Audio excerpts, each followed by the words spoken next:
श्रीगणेशाय नमः। अथ श्री पद्मपुराणान्तर्गतं निरोगकारी आदित्यहृदय स्तोत्रम्।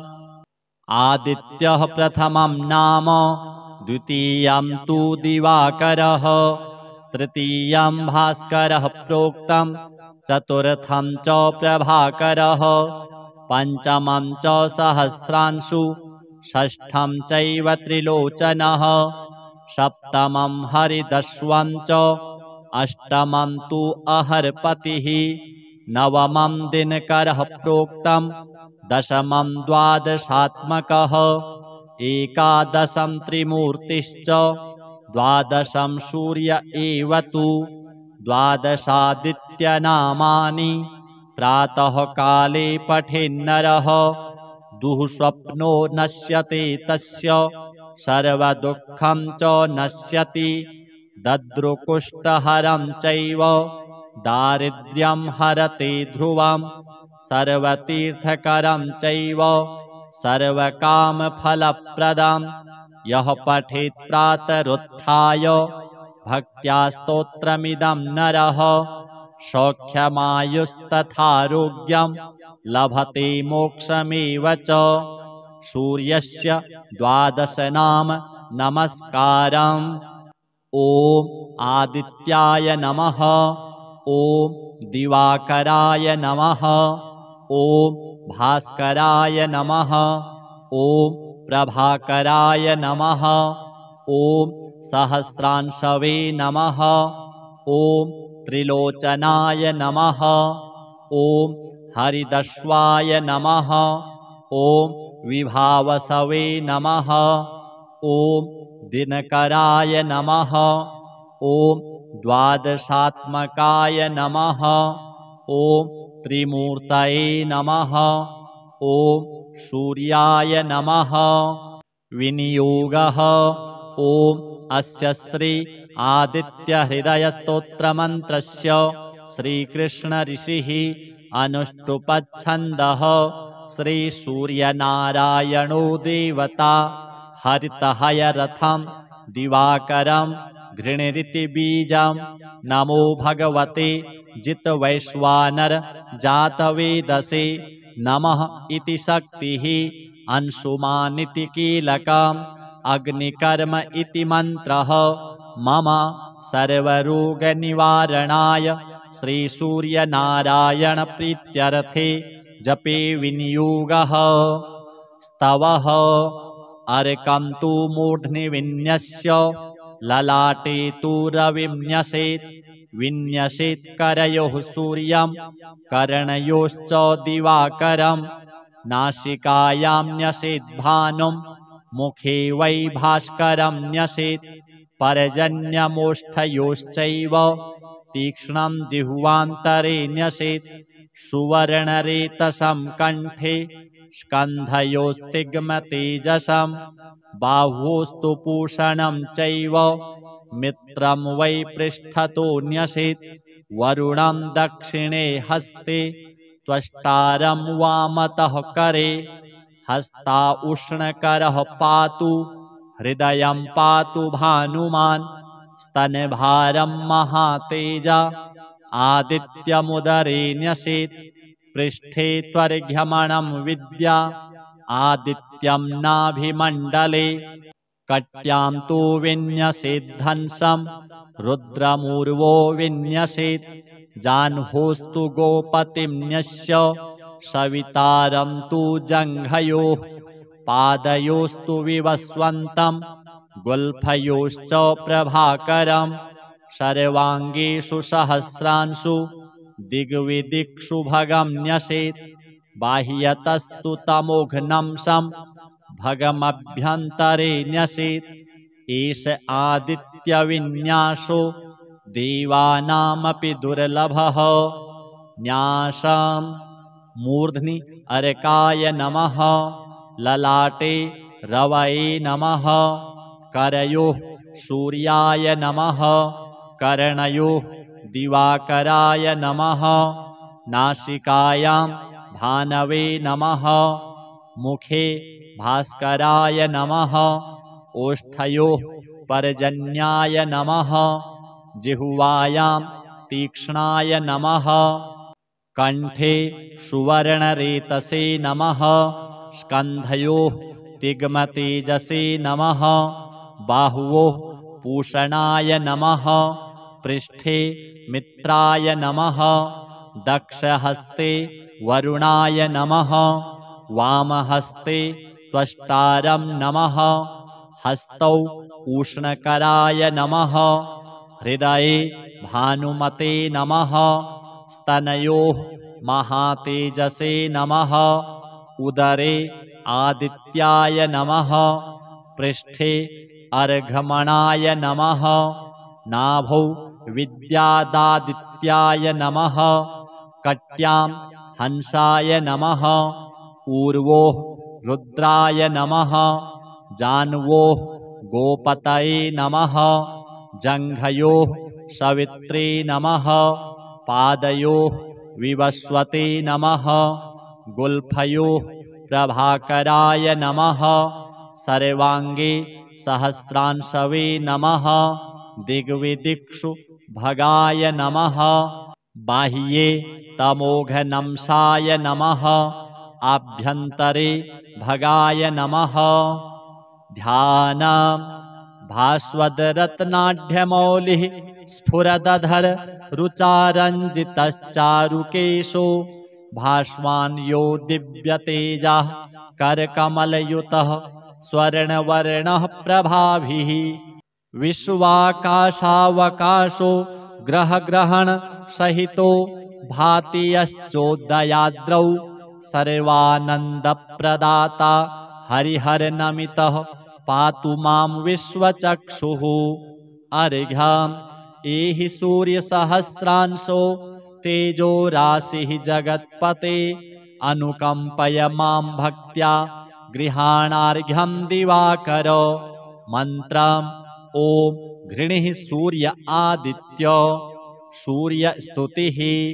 अग्निमीले नमस्तुभ्यम् ईषत्तूर्यस्वरूपिणे अग्न्यायाहि वीतये त्वं नमस्ते ज्योतिषां सन्नो देवो नमस्तुभ्यं जगच्चक्षुर्नमोऽस्तु ते। धवलाम्भोरुहणं डाकिनीं श्यामलप्रभां विश्वदीप नमस्तुभ्यं नमस्ते जगदात्मने। पद्मासनः पद्मकरः पद्मगर्भसमद्युतिः सप्ताश्वरथसंयुक्तो द्विभुजो भास्करो रविः। आदित्यस्य नमस्कारं ये कुर्वन्ति दिने दिने जन्मान्तरसहस्रेषु दारिद्र्यं नोपजायते। नमो धर्मविपाकाय नमः सुकृतसाक्षिणे नमः प्रत्यक्षदेवाय भास्कराय नमो नमः। उदयगिरिमुपेतं भास्करं पद्महस्तं सकलभुवनरत्नं रत्नरत्नाभिधेयं तिमिरकरिमृगेन्द्रं बोधकं पद्मिनीनां सुरवरमभिवन्दे सुन्दरं विश्वरूपम्। अन्यथा शरणं नास्ति त्वमेव शरणं मम तस्मात् कारुण्यभावेन रक्षस्व परमेश्वर। आदित्याय नमः। अथ श्री आदित्य कवच। ॐ अस्य श्रीमदादित्य कवच स्तोत्र महामन्त्रस्य याज्ञवल्क्यो महर्षिः अनुष्टुप् जगति छन्दसि घृणिरिति बीजं सूर्य इति शक्तिः आदित्य इति कीलकं श्रीसूर्यनारायण प्रीत्यर्थे जपे विनियोगः। ध्यानम् उदयाचलमागत्य वेदरूपमनामयं तुष्टावपरया भक्त्या वाल्खिल्यादिभिर्वृतं देवासुरैः सदा वन्द्यं ग्रहैश्च परिवेष्टितं ध्यायन् स्तुवन् पठन् नाम यः सूर्यकवचं सदा घृणिः पातु शिरोदेशं सूर्यः फालं च पातु मे आदित्यो लोचने पातु श्रुति पातु प्रभाकरः घ्राणं पातु सदा भानुः अर्कः पातु मुखं तथा जिह्वां पातु जगन्नाथः कण्ठं पातु विभावसुः स्कन्धौ ग्रहपतिः पातु भुजौ पातु प्रभाकरः अहस्करः पातु हस्तौ हृदयं पातु भानुमान् मध्यं च पातु सप्ताश्वो नाभिं पातु नभो मणिः द्वादशात्मा कटिं पातु सविता पातु सृक्किणी ऊरू पातु सुरश्रेष्ठो जानुनी पातु भास्करः जङ्घे पातु च मार्तण्डो गलं पातु त्विषाम्पतिः पादौ ब्रध्नः सदा पातु मित्रोऽपि सकलं वपुः वेदत्रयात्मक स्वामिन् नारायण जगत्पते अयातयामं तं कञ्चित् वेदरूपः प्रभाकरः स्तोत्रेणानेन सन्तुष्टो वाल्खिल्यादिभिर्वृतः साक्षाद् वेदमयो देवो रथारूढः समागतः तं दृष्ट्वा सहसोत्थाय दण्डवत् प्रणमन् भुवि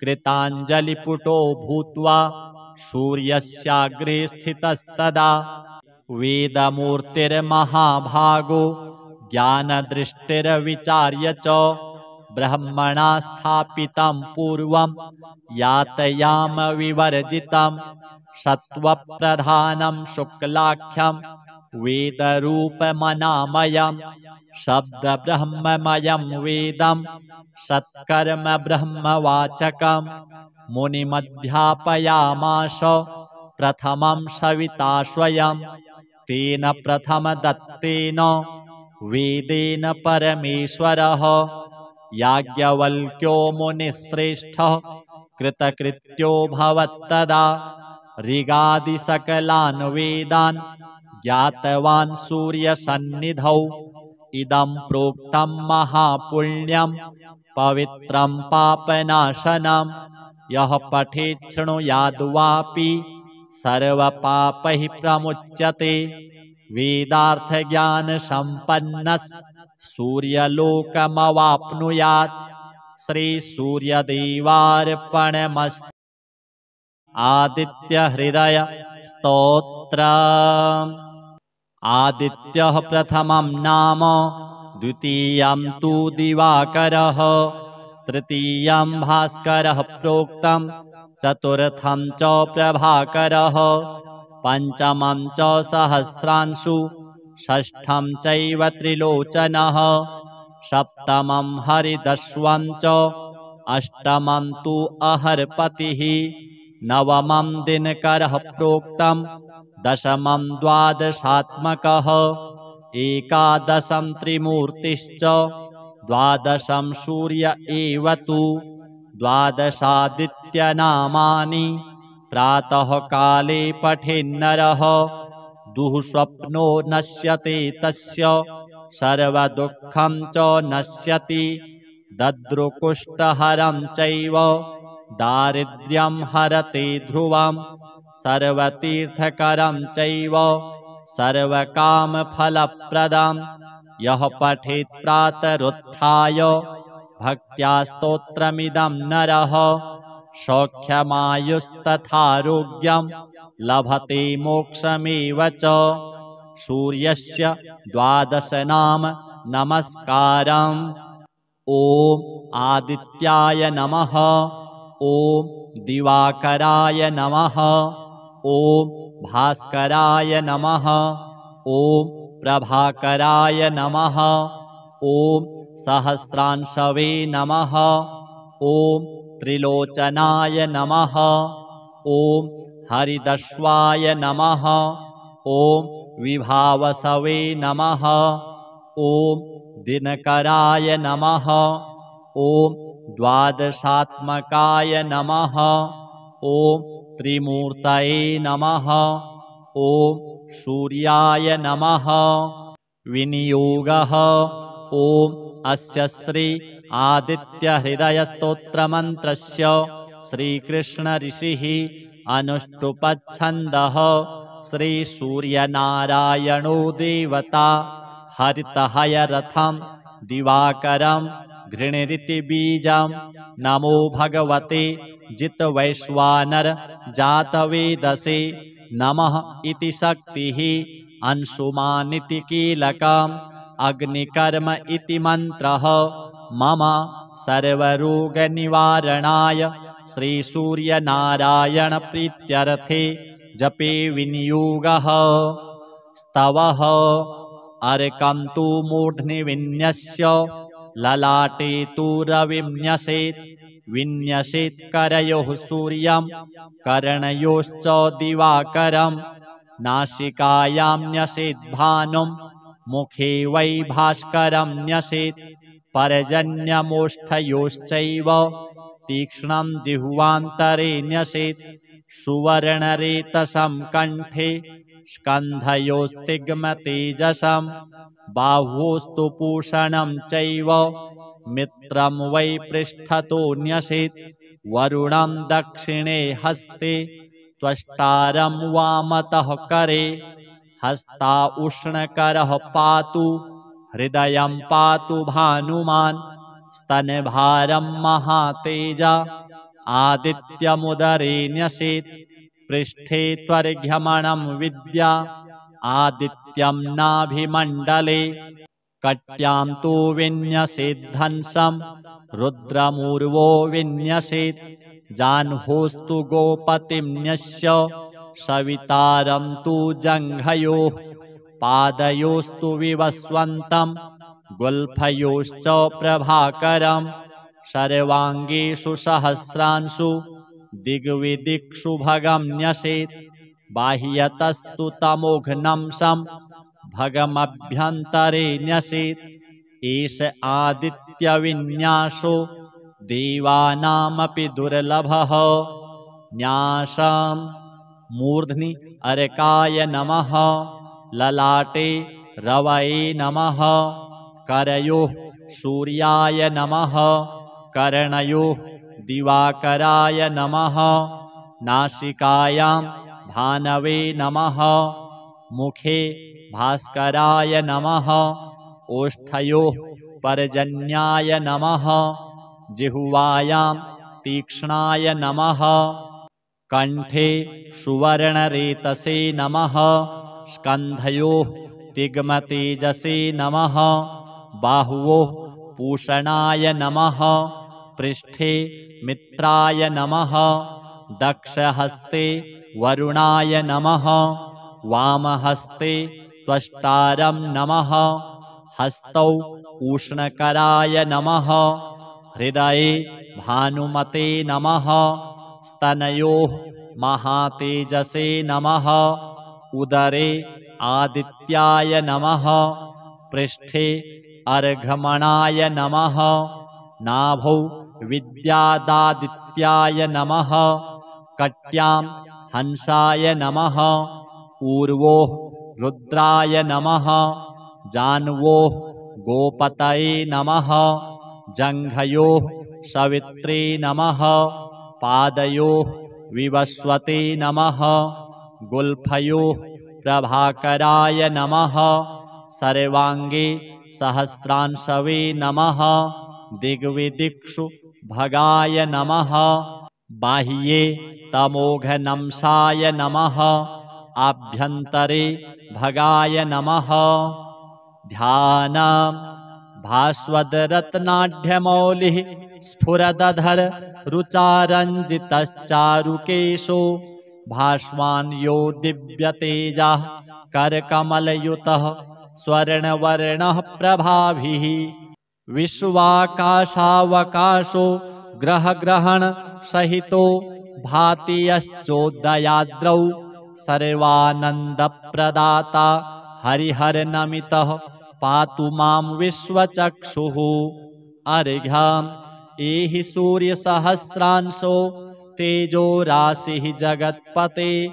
अनुकम्पय मां भक्त्या गृहाणार्घ्यं दिवाकर मन्त्रम् ॐ घृणिः सूर्य आदित्य सूर्यस्तुतिः अग्निमीले नमस्तुभ्यम् ईषत्तूर्यस्वरूपिणे अग्न्यायाहि वीतये त्वं नमस्ते ज्योतिषाम्पते सन्नो देवो नमस्तुभ्यं जगच्चक्षुर्नमोऽस्तु ते धवलाम्भोरुहणं डाकिनीं श्यामलप्रभां विश्वदीप नमस्तुभ्यं नमस्ते जगदात्मने पद्मासनः पद्मकरः पद्मगर्भसमद्युतिः सप्ताश्वरथ संयुक्तो द्विभुजो भास्करो रविः आदित्यस्य नमस्कारं ये कुर्वन्ति दिने दिने जन्मान्तरसहस्रेषु दारिद्र्यं नोपजायते नमो धर्मविपाकाय नमः सुकृतसाक्षिणे नमः प्रत्यक्षदेवाय भास्कराय नमो नमः उदयगिरिमुपेतं भास्करं पद्महस्तं सकलभुवनरत्नं रत्नरत्नाभिधेयं तिमिरकरिमृगेन्द्रं बोधकं पद्मिनीनां सुरवरमभिवन्दे सुन्दरं विश्वरूपम् अन्यथा शरणं नास्ति त्वमेव शरणं मम तस्मात् कारुण्यभावेन रक्षस्व परमेश्वर आदित्याय नमः अथ श्री आदित्य कवच ॐ अस्य श्रीमदादित्य कवच स्तोत्र महामन्त्रस्य याज्ञवल्क्यो महर्षिः अनुष्टुप् जगति छन्दसि घृणिरिति बीजं सूर्य इति शक्तिः आदित्य इति कीलकं श्री सूर्यनारायण प्रीत्यर्थे जपे विनियोगः ध्यानम् उदयाचलमागत्य वेदरूपमनामयं तुष्टावपरया भक्त्या वाल्खिल्यादिभिर्वृतं देवासुरैः सदा वन्द्यं ग्रहैश्च परिवेष्टितं ध्यायन् स्तुवन् पठन् नाम यः सूर्यकवचं सदा घृणिः पातु शिरोदेशं सूर्यः फालं च पातु मे आदित्यो लोचने पातु श्रुति पातु प्रभाकरः घ्राणं पातु सदा भानुः अर्कः पातु मुखं तथा जिह्वां पातु जगन्नाथः कण्ठं पातु विभावसुः स्कन्धौ ग्रहपतिः पातु भुजौ पातु प्रभाकरः आहस्करः पातु हस्तौ हृदयं पातु भानुमान् मध्यं च पातु सप्ताश्वो नाभिं पातु नभो मणिः द्वादशात्मा कटिं पातु सविता पातु सृक्किणी ऊरू पातु सुरश्रेष्ठो जानुनी पातु भास्करः जङ्घे पातु च मार्तण्डो गलं पातु त्विषाम्पतिः पादौ ब्रध्नः सदा पातु मित्रोऽपि सकलं वपुः वेदत्रयात्मक स्वामिन् नारायण जगत्पते अयातयामं तं कञ्चित् वेदरूपः प्रभाकरः स्तोत्रेणानेन सन्तुष्टो वाल्खिल्यादिभिर्वृतः साक्षाद् वेदमयो देवो रथारूढः समागतः तं दृष्ट्वा सहसोत्थाय दण्डवत् प्रणमन् भुवि कृताञ्जलिपुटो भूत्वा सूर्यस्याग्रे स्थितस्तदा वेदमूर्तिर्महाभागो ज्ञानदृष्टिर्विचार्य च ब्रह्मणा स्थापितं पूर्वं यातयाम विवर्जितं सत्त्वप्रधानं शुक्लाख्यं वेदरूपमनामयं शब्दब्रह्ममयं वेदं सत्कर्म ब्रह्मवाचकं मुनिमध्यापयामास प्रथमं सविता स्वयं तेन प्रथमदत्तेन वेदेन परमेश्वरः याज्ञवल्क्यो मुनिश्रेष्ठः कृतकृत्यो भवत्तदा ऋगादिसकलान् वेदान् ज्ञातवान् सूर्यसन्निधौ इदं प्रोक्तं महापुण्यं पवित्रं पापनाशनं यः पठेत् शृणुयाद्वापि सर्वपापैः प्रमुच्यते वेदार्थज्ञानसम्पन्नः सूर्यलोकमवाप्नुयात् श्रीसूर्यदेवार्पणमस्तु। आदित्यहृदय स्तोत्रम्। आदित्यः प्रथमं नाम द्वितीयं तु दिवाकरः तृतीयं भास्करः प्रोक्तं चतुर्थं च प्रभाकरः पञ्चमं च सहस्रांशु षष्ठं चैव त्रिलोचनः सप्तमं हरिदस्वं च अष्टमं तु अहर्पतिः नवमं दिनकरः प्रोक्तं दशमं द्वादशात्मकः एकादशं त्रिमूर्तिश्च द्वादशं सूर्य एव तु द्वादशादित्यनामानि प्रातः काले पठेन्नरः दुःस्वप्नो नश्यते तस्य सर्वदुःखं च नश्यति दद्रुकुष्ठहरं चैव दारिद्र्यं हरते ध्रुवं सर्वतीर्थकरं चैव सर्वकामफलप्रदं यः पठेत् प्रातरुत्थाय भक्त्या स्तोत्रमिदं नरः सौख्यमायुस्तथारोग्यं लभते मोक्षमेव च। सूर्यस्य द्वादश नाम नमस्कारम्। ॐ आदित्याय नमः, ॐ दिवाकराय नमः, ॐ भास्कराय नमः, ॐ प्रभाकराय नमः, ॐ सहस्रांशवे नमः, ॐ त्रिलोचनाय नमः, ॐ हरिदस्वाय नमः, ॐ विभावसवे नमः, ॐ दिनकराय नमः, ॐ द्वादशात्मकाय नमः, ॐ त्रिमूर्तये नमः, ॐ सूर्याय नमः। विनियोगः। ॐ अस्य श्री आदित्यहृदयस्तोत्रमन्त्रस्य श्रीकृष्णऋषिः अनुष्टुप्छन्दः श्रीसूर्यनारायणो देवता हरितहयरथं दिवाकरं घृणिरिति बीजं नमो भगवते जितवैश्वानर जातवेदसे नमः इति शक्तिः अंशुमानिति कीलकम् अग्निकर्म इति मन्त्रः मम सर्वरोगनिवारणाय श्रीसूर्यनारायणप्रीत्यर्थे जपे विनियोगः। स्तवः। अर्कं तु मूर्ध्नि विन्यस्य ललाटे तु रविं न्यसेत् विन्यसेत् करयोः सूर्यं कर्णयोश्च दिवाकरं नासिकायां न्यसेत् भानुं मुखे वै भास्करं न्यसेत् पर्जन्यमोष्ठयोश्चैव तीक्ष्णं जिह्वान्तरे न्यसेत् सुवर्णरेतसं कण्ठे स्कन्धयोस्तिग्मतेजसं बाह्वोस्तु पूषणं चैव मित्रं वै पृष्ठतो न्यसेत् वरुणं दक्षिणे हस्ते त्वष्टारं वामतः करे हस्ता उष्णकरः पातु हृदयं पातु भानुमान् स्तनभारं महातेजा आदित्यमुदरे न्यसेत् पृष्ठे त्वर्घ्यमणं विद्या आदित्यं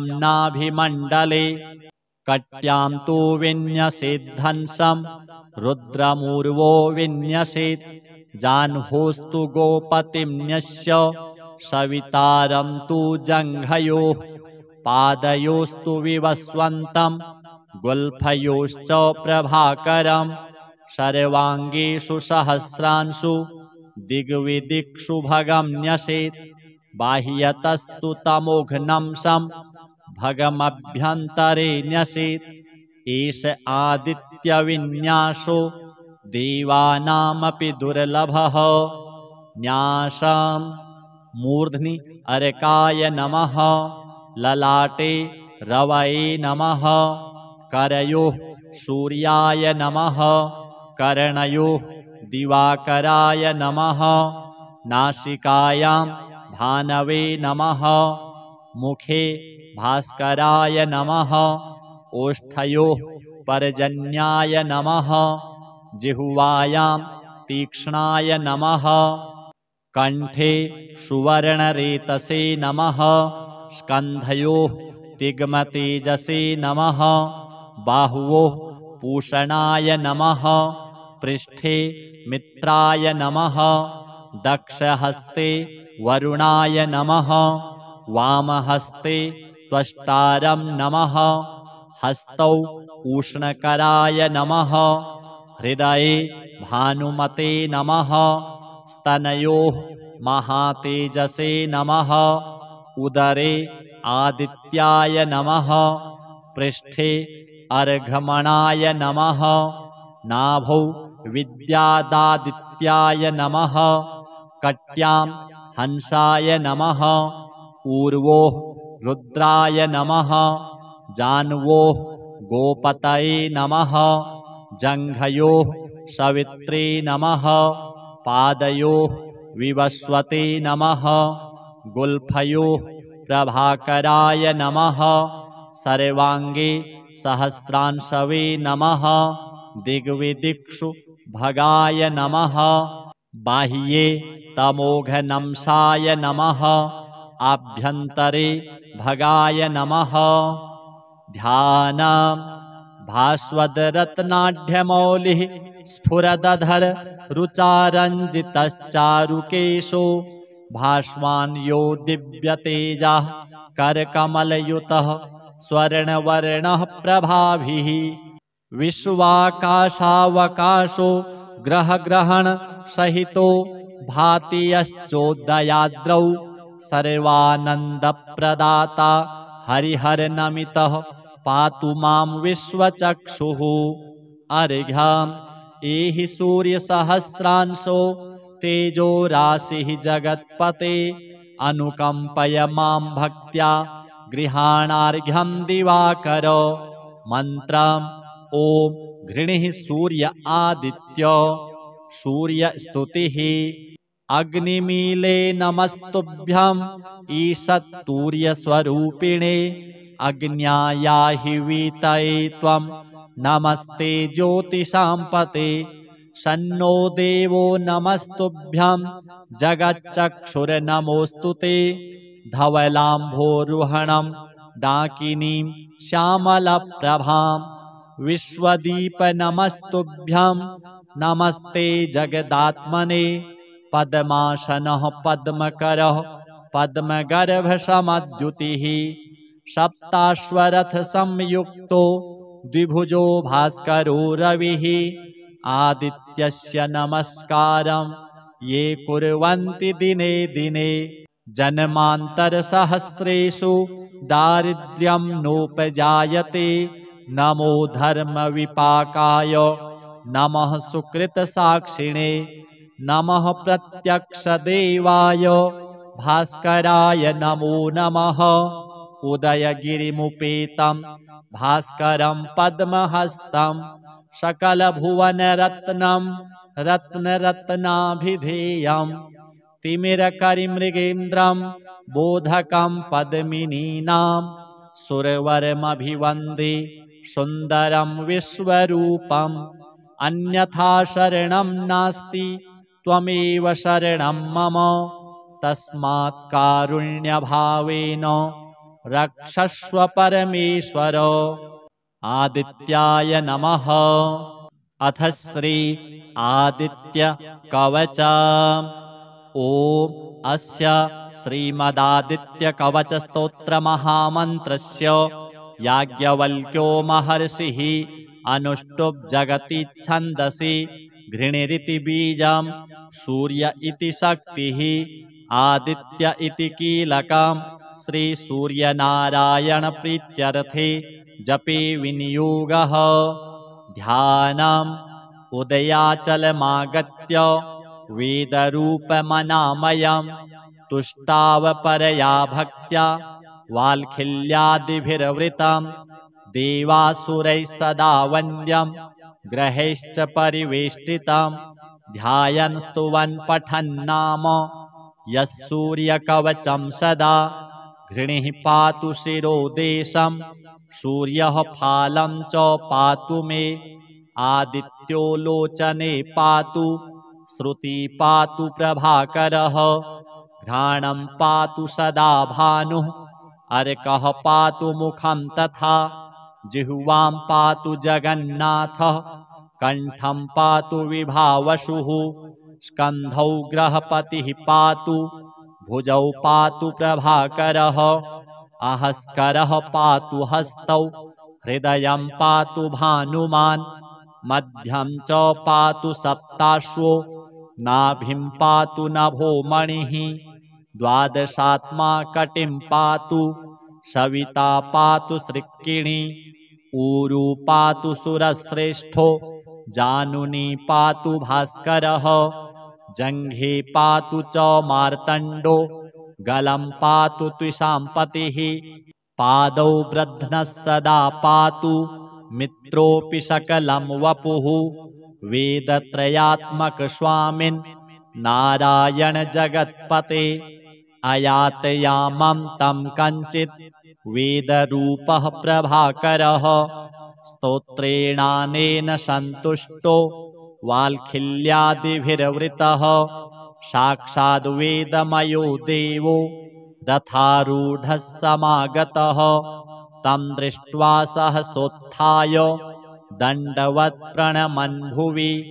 कृताञ्जलिपुटो भूत्वा सूर्यस्याग्रे स्थितस्तदा वेदमूर्तिर्महाभागो ज्ञानदृष्टिर्विचार्य च ब्रह्मणा स्थापितं पूर्वं यातयाम विवर्जितं सत्त्वप्रधानं शुक्लाख्यं वेदरूपमनामयं शब्दब्रह्ममयं वेदं सत्कर्म ब्रह्मवाचकं मुनिमध्यापयामास प्रथमं सविता स्वयं तेन प्रथमदत्तेन वेदेन परमेश्वरः याज्ञवल्क्यो मुनिश्रेष्ठः कृतकृत्यो भवत्तदा ऋगादिसकलान् वेदान् ज्ञातवान् सूर्यसन्निधौ इदं प्रोक्तं महापुण्यं पवित्रं पापनाशनं यः पठेत् शृणुयाद्वापि सर्वपापैः प्रमुच्यते वेदार्थज्ञानसम्पन्नः सूर्यलोकमवाप्नुयात् श्रीसूर्यदेवार्पणमस्तु।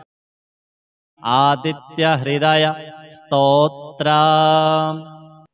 आदित्यः प्रथमं नाम द्वितीयं तु दिवाकरः तृतीयं भास्करः प्रोक्तं चतुर्थं च प्रभाकरः पञ्चमं च सहस्रांशु षष्ठं चैव त्रिलोचनः सप्तमं हरिदस्वं च अष्टमं तु अहर्पतिः नवमं दिनकरः प्रोक्तं दशमं द्वादशात्मकः एकादशं त्रिमूर्तिश्च द्वादशं सूर्य एव तु द्वादशादित्यनामानि प्रातः काले पठेन्नरः दुःस्वप्नो नश्यते तस्य सर्वदुःखं च नश्यति दद्रुकुष्ठहरं चैव दारिद्र्यं हरते ध्रुवं सर्वतीर्थकरं चैव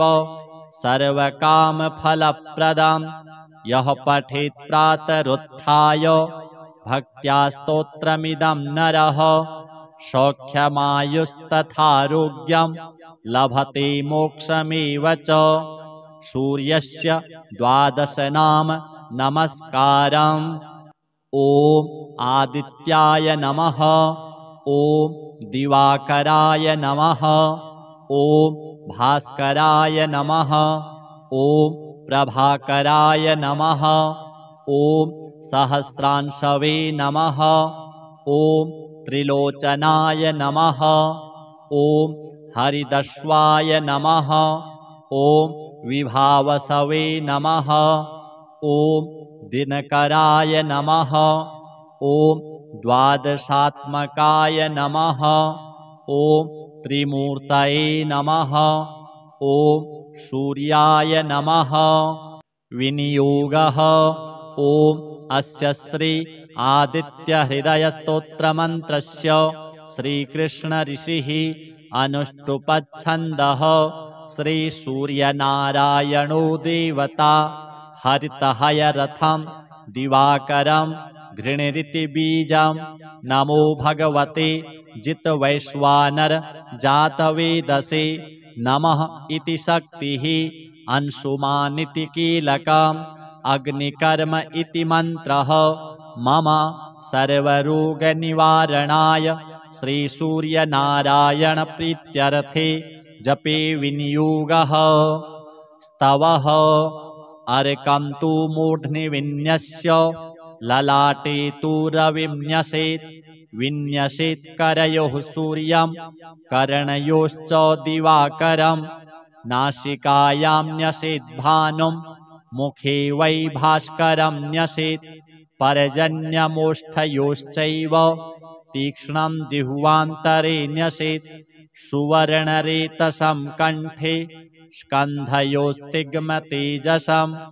बाह्वोस्तु पूषणं चैव मित्रं वै पृष्ठतो न्यसेत्। वरुणं दक्षिणे हस्ते त्वष्टारं वामतः करे। हस्ता उष्णकरः पातु हृदयं पातु भानुमान्। स्तनभारं महातेजा आदित्यमुदरे न्यसेत्। पृष्ठे त्वर्घ्यमणं विद्या आदित्यं नाभिमण्डले। कट्यां तु विन्यसेद्धंसं रुद्रमूर्वो विन्यसेत्। जाह्नोस्तु गोपतिं न्यस्य सवितारं तु जङ्घयोः। पादयोस्तु विवस्वन्तं गुल्फयोश्च प्रभाकरं। सर्वाङ्गेषु सहस्रांशु दिग्विदिक्षु भगं न्यसेत्। बाह्यतस्तु तमोघ्नं भगमभ्यन्तरे न्यसेत्। एष आदित्यविन्यासो देवानामपि दुर्लभः। न्यासं। मूर्ध्नि अर्काय नमः। ललाटे रवये नमः। करयोः सूर्याय नमः। कर्णयोः दिवाकराय नमः। नासिकायां भानवे नमः। मुखे भास्कराय नमः। ओष्ठयोः पर्जन्याय नमः। जिह्वायां तीक्ष्णाय नमः। कण्ठे सुवर्णरेतसे नमः। स्कन्धयोः तिग्मतेजसे नमः। बाह्वोः पूषणाय नमः। पृष्ठे मित्राय नमः। दक्षहस्ते वरुणाय नमः। वामहस्ते त्वष्टारं नमः। हस्तौ उष्णकराय नमः। हृदये भानुमते नमः। स्तनयोः महातेजसे नमः। उदरे आदित्याय नमः। पृष्ठे अर्घमणाय नमः। नाभौ विद्यादादित्याय नमः। कट्यां हंसाय नमः। ऊर्वोः रुद्राय नमः। जान्वोः गोपतये नमः। जङ्घयोः सवित्रे नमः।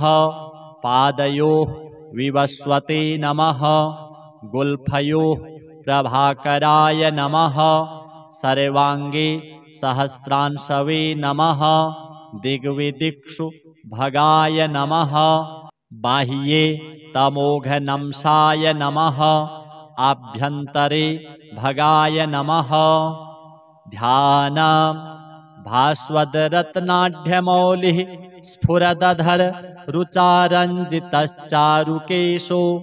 भास्वान् यो दिव्यतेजः करकमलयुतः स्वर्णवर्णः प्रभाभिः विश्वाकाशावकाशो ग्रहग्रहणसहितो भाति यश्चोदयाद्रौ सर्वानन्दप्रदाता हरिहरनमितः पातु मां विश्वचक्षुः अर्घ्यम् एहि सूर्यसहस्रांशो तेजो राशिः जगत्पते अनुकम्पय मां भक्त्या गृहाणार्घ्यं दिवाकर मन्त्रम् ॐ घृणिः सूर्य आदित्य सूर्यस्तुतिः अग्निमीले नमस्तुभ्यम् ईषत्तूर्यस्वरूपिणे अग्न्यायाहि वीतये त्वं नमस्ते ज्योतिषां सन्नो देवो नमस्तुभ्यं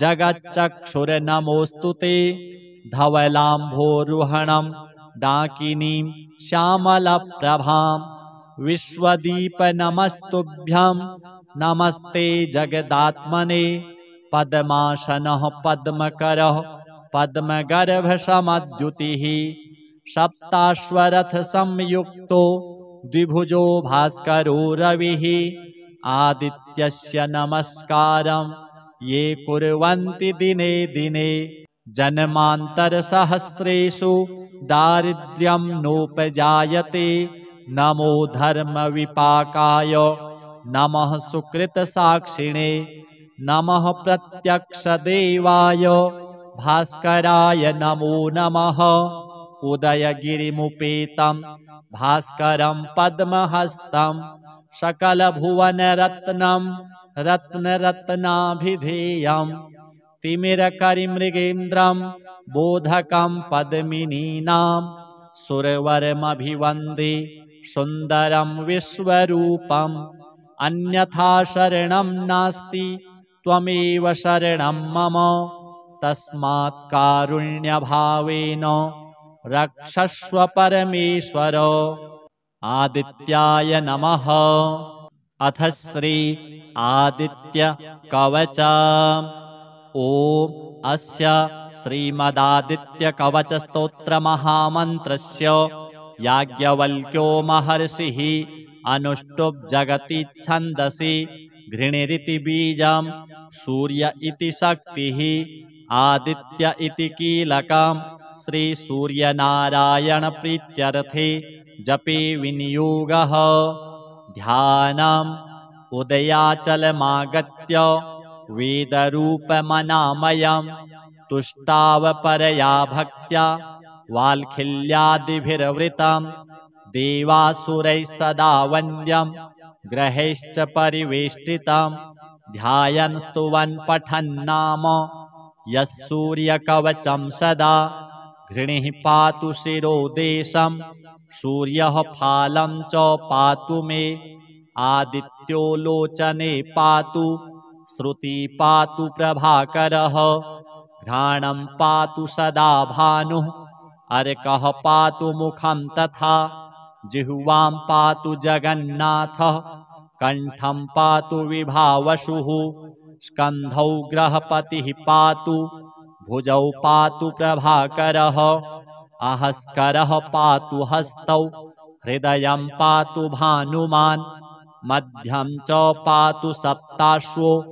नाभिं पातु नभो मणिः द्वादशात्मा कटिं पातु सविता पातु सृक्किणी ऊरू पातु सुरश्रेष्ठो जानुनी पातु भास्करः जङ्घे पातु च मार्तण्डो गलं पातु त्विषाम्पतिः पादौ ब्रध्नः सदा पातु मित्रोऽपि सकलं वपुः वेदत्रयात्मक स्वामिन् नारायण जगत्पते अयातयामं तं कञ्चित् वेदरूपः प्रभाकरः स्तोत्रेणानेन सन्तुष्टो वाल्खिल्यादिभिर्वृतः साक्षाद् वेदमयो देवो रथारूढः समागतः तं दृष्ट्वा सहसोत्थाय दण्डवत् प्रणमन् भुवि कृताञ्जलिपुटो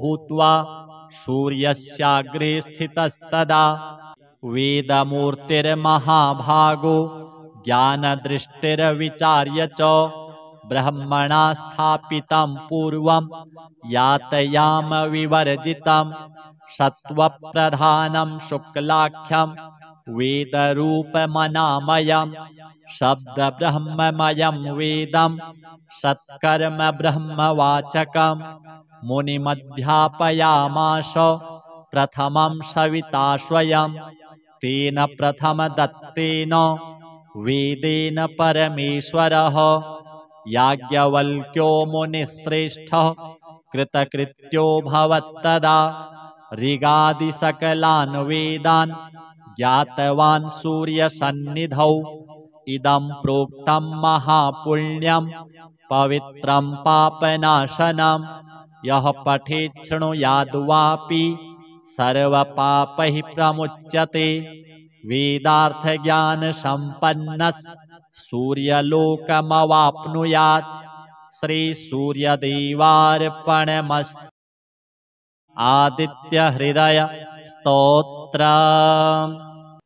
आदित्यः प्रथमं नाम द्वितीयं तु दिवाकरः तृतीयं भास्करः प्रोक्तं चतुर्थं च प्रभाकरः पञ्चमं च सहस्रांशु षष्ठं चैव त्रिलोचनः सप्तमं हरिदस्वं च अष्टमं तु अहर्पतिः नवमं दिनकरः प्रोक्तं दशमं द्वादशात्मकः एकादशं त्रिमूर्तिश्च द्वादशं सूर्य एव तु द्वादशादित्यनामानि प्रातःकाले पठेन्नरः दुःस्वप्नो नश्यते तस्य सर्वदुःखं च नश्यति दद्रुकुष्ठहरं चैव दारिद्र्यं हरते ध्रुवं सर्वतीर्थकरं चैव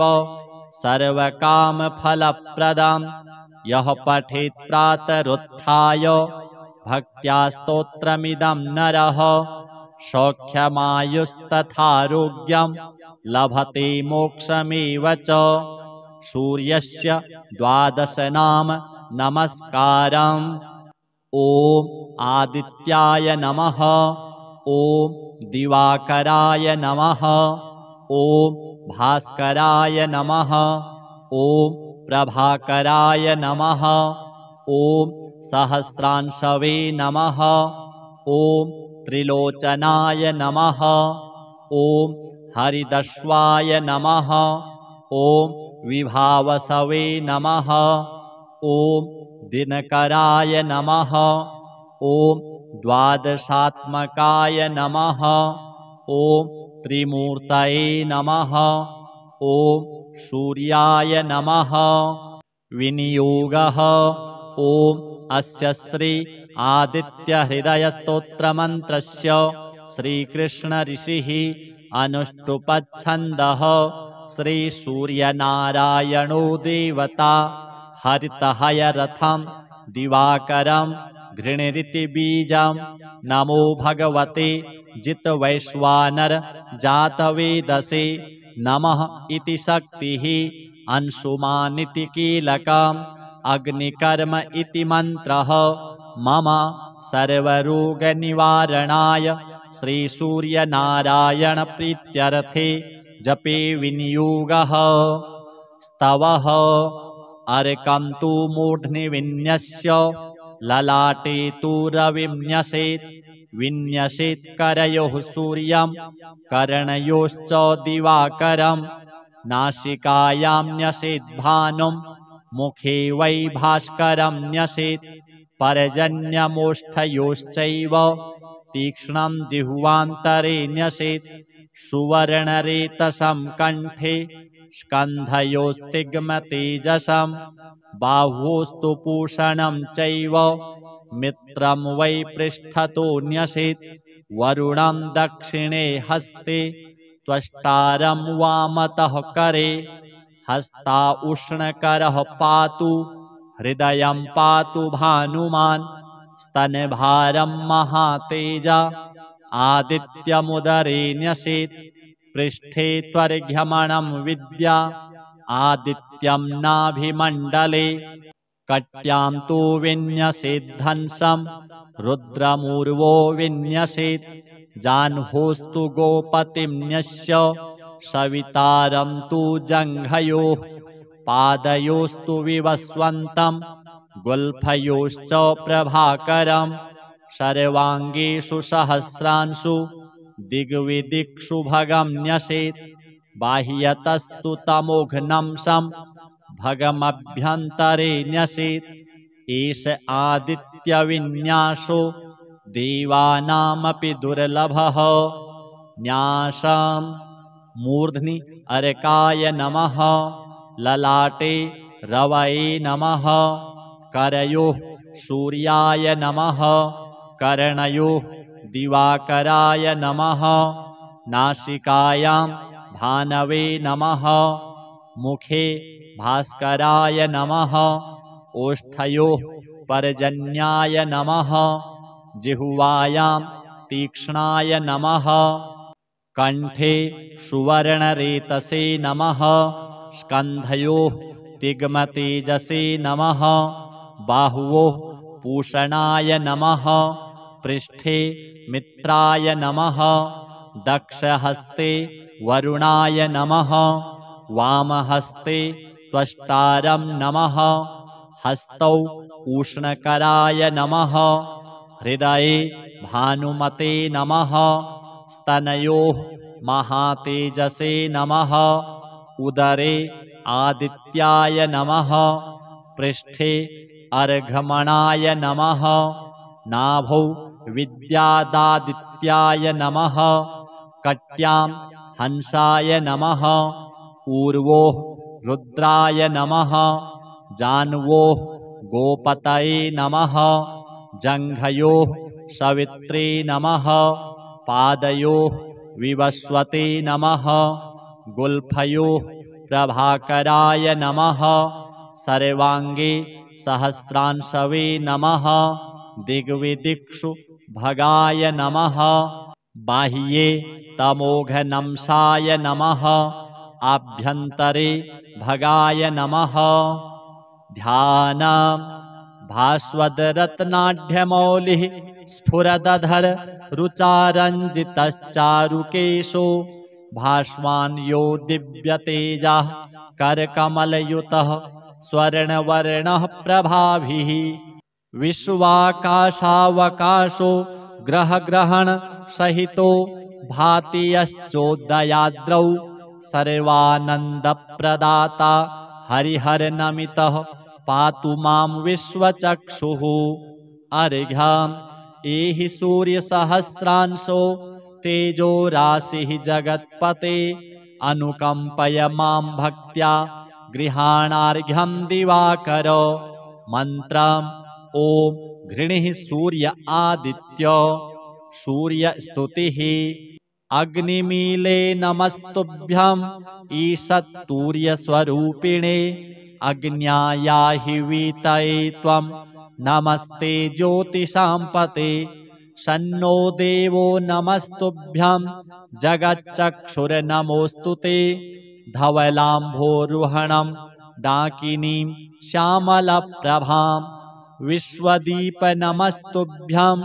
नमस्ते जगदात्मने पद्मासनः पद्मकरः पद्मगर्भसमद्युतिः सप्ताश्वरथ संयुक्तो द्विभुजो भास्करो रविः आदित्यस्य नमस्कारं ये कुर्वन्ति दिने दिने जन्मान्तरसहस्रेषु दारिद्र्यं नोपजायते नमो धर्मविपाकाय नमः सुकृतसाक्षिणे नमः प्रत्यक्षदेवाय भास्कराय नमो नमः उदयगिरिमुपेतं भास्करं पद्महस्तं सकलभुवनरत्नं रत्नरत्नाभिधेयं तिमिरकरिमृगेन्द्रं बोधकं पद्मिनीनां सुरवरमभिवन्दे सुन्दरं विश्वरूपम् अन्यथा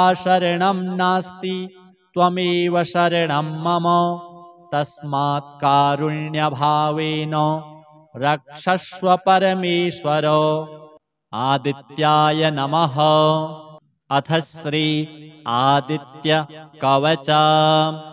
ओम अस्य श्रीमदादित्य कवच स्तोत्र महामन्त्रस्य याज्ञवल्क्यो महर्षिः अनुष्टुप् जगति छन्दसि घृणिरिति बीजं सूर्य इति शक्तिः आदित्य इति कीलकं श्री सूर्यनारायण प्रीत्यर्थे जपे विनियोगः।